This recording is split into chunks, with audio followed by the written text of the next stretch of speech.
Estamos trabajando toda esta semana, en realidad llevamos desde el verano, preparando la movilización que para este fin de semana organizan varias plataformas de pensionistas en defensa de lo que son los derechos básicos de la clase trabajadora, el derecho a la pensión, pero con un contenido mucho más amplio.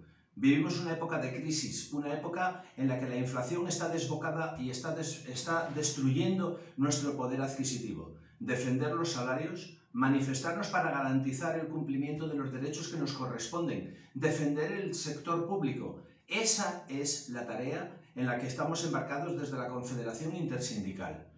No estamos solos, no estamos solas. Estos días, en Francia, en la República Checa, en Alemania, en Inglaterra, miles de personas están saliendo a la calle en defensa de sus derechos amenazados por la crisis y por la inflación. Y aquí, en el Estado español, vamos a hacer lo mismo este fin de semana. Os esperamos, nos vemos en las calles, nos saludamos, nos manifestamos y reclamamos lo que nos corresponde.